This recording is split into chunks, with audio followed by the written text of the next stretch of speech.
but not great. Okay, but not spectacular.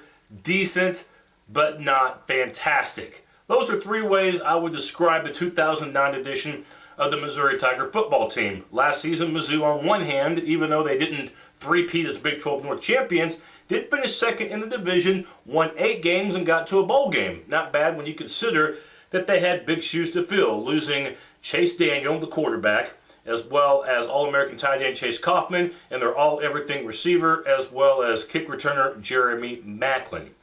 On the other hand, though, Missouri, despite their second-place finish in the North, did struggle in the second half in several key ball games. And while losing at Oklahoma State, considering that the new quarterback Blaine Gabbert was not 100%, and losing to Texas, a team that Missouri didn't look like they deserved to be on the same field with, both those losses on one hand might have been understandable.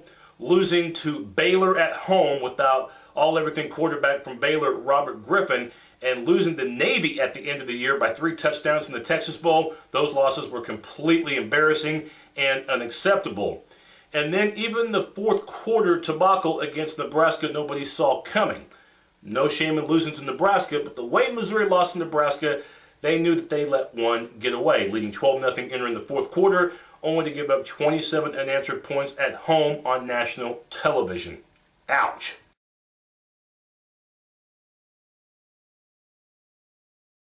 They return a ton of starters, 10 defensively and 7 on offense. We'll begin with the O and Blaine Gabbert, whom, as I mentioned earlier, had big shoes to fill because Chase Daniel was a multi-year starter for the Tigers and had led Mizzou to back-to-back Big 12 North championships.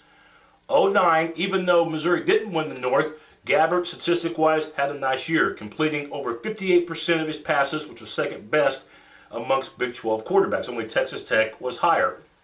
And Gabbert threw for over 3,500 yards. Nothing to sneeze at all. And he's going to have help around him once again. And again, he's going to be handing the ball off to Derek Washington, back as another key contributor for the Tiger offense. Washington in 2008 gained over 1,000 yards on the ground. Last season, not quite as good, but still productive with nearly 900 yards rushing. That's about 2,000 yards of rushing experience that you return for the Tigers. And remember, Washington can also hurt you by catching the ball. Speaking of catching and running, Missouri, their offense under Gary Pinkel as head coach, will try to be as balanced as possible, running the ball just as much as they do throwing. Now, when Missouri throws the ball, and this is going to be FYI number 1, it's going to be about the new targets. You lose Denario Alexander, who led all receivers nationwide in yardage, and he caught over 110 balls. Wow, he's gone, so you can't just replace him. Jared Perry, the second leading receiver for Missouri, also gone as well. He contributed with about 50 catches. So you lose close to 160 catches, about 60% of your receptions from a year ago.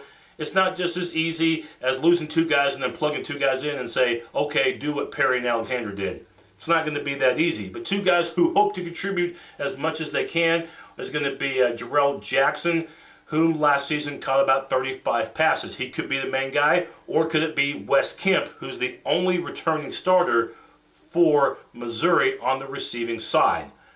For the Tigers, this is going to be the pressure cooker position. That's wide receiver. There's no question Gabbert's going to get them the ball. The only question is, can they hold on to it?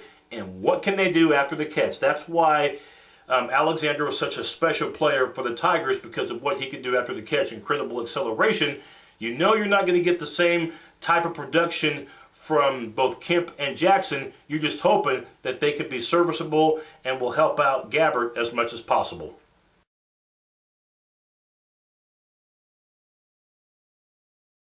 One thing that Missouri did such a spectacular job of last season was pass blocking. Not too often did teams touch Blaine Gabbert. And good news for Missouri, they returned 4 offensive linemen from that 2009 team that did such a good job. And that includes, I think, their best lineman, the man in the middle, the anchor, that's going to be Tim Barnes. They also returned Elvis Bishop at another lineman position, and Dan Hoke. Got to give offensive linemen plenty of credit when they do good, because Lord knows we give them enough criticism when they do bad. So I had to get those names in there, especially Tim Barnes, who has an opportunity, I think, to be all Big 12. Now, if you look at the defense for the Tigers, while they did a good job in stopping the run, stopping the pass was a whole nother story. And this is going to be FYI number 2, being able to have it covered.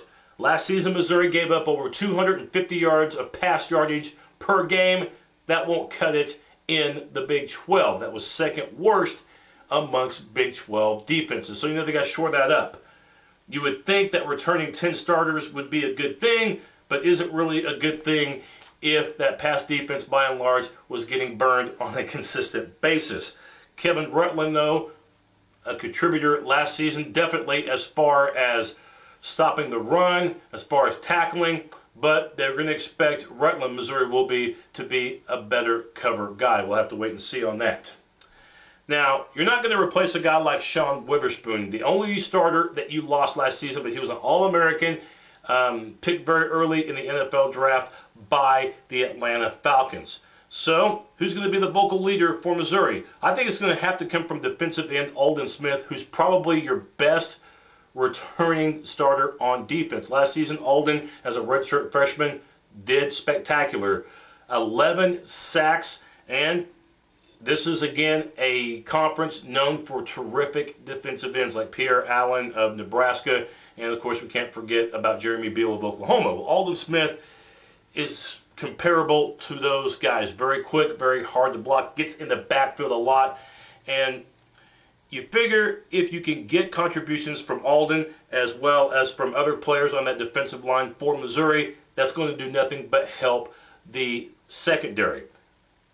Missouri is athletic, they're fast, they tackle well, they have to do a better job of covering. Even Baylor, with a backup quarterback, seemed to have success against that Mizzou secondary. So I'm going to be curious to see how much Missouri has improved on the defensive side as far as being able to cover receivers. We know they can tackle, and we know that they're good against the run, but will they be good against the pass?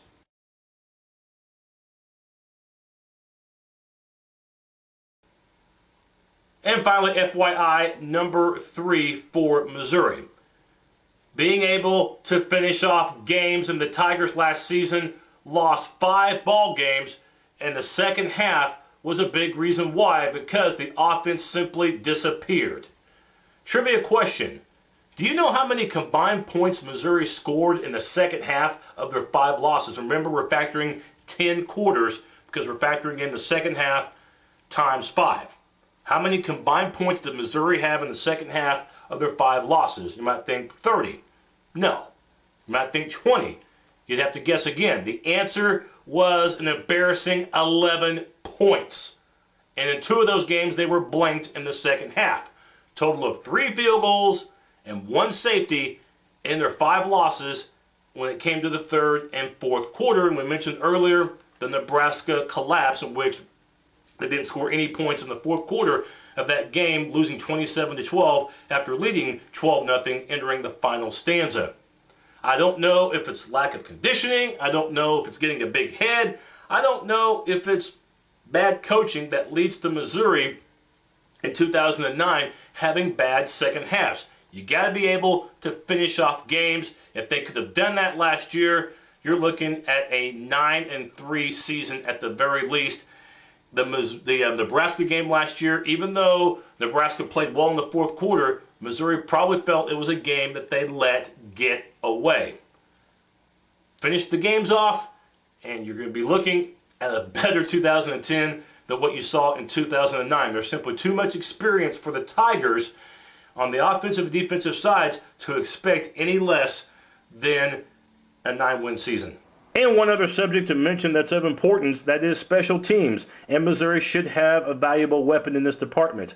Grant Russell returns as place kicker, could be All-American by season's end. Last season went 26 of 27 on field goals. In fact, his only miss was a long field goal in bad weather in that game against Nebraska last season.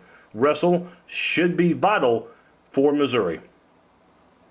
Looking at the 2010 Mizzou schedule, if the Tigers lose any of those September games that you see, I think there should be a lot of heat on head coach Gary Pinkel because you shouldn't lose any of them. It's an easy non-conference slate, starting with their showdown against Illinois. That game will be played in St. Louis. The Illini, one of the worst teams in the Big Ten. Missouri, like last season's game, should roll in this one.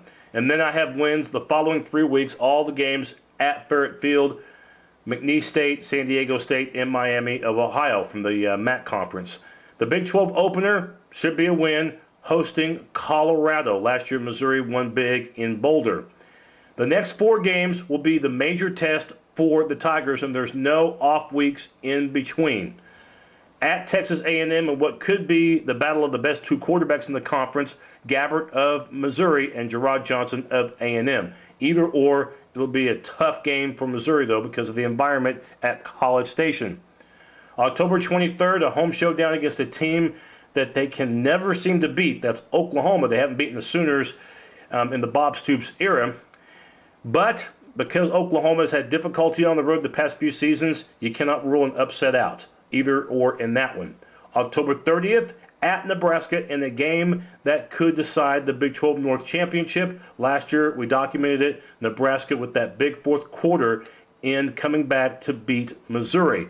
This time, the game's in Lincoln. Nebraska's a more talented team. I see the Huskers winning. November 6th, a game in Lubbock against a rebuilding Texas Tech team, but the Red Raiders will still score points. That'll be a high-scoring game in West Texas on November 6th. And then the schedule lets up the final 3 games of the year, hosting Kansas State at Iowa State, and then their battle for the Governor's Cup against Kansas with that game at Kansas City. I see those 3 games as Missouri wins. Worst case scenario, I have Missouri going 8-4.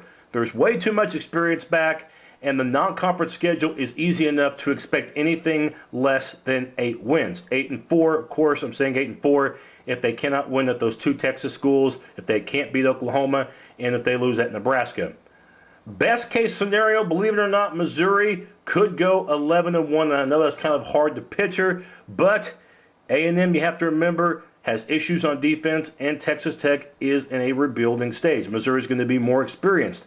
And because Oklahoma's had troubles on the road the past few seasons, an upset might occur in this game. So if they win that one, plus against A&M and Tech, even though lost to Nebraska, it would still be a darn good year. In fact, it'd be a great year for the Tigers at 11-1, and there would still be that possibility of going to the Big 12 championship game, although I don't see them winning the Big 12 title. Most likely scenario for Mizzou, an improved season with a record of 9-3. I think they can get a split against the Texas schools. 9-3 would probably spell the Holiday Bowl, maybe the Cotton Bowl. I don't see the BCS as a possibility, but for the Tigers, 2010 should be a better season with all that they have back, including Blaine Gabbert at quarterback. They have enough back to have an improved season.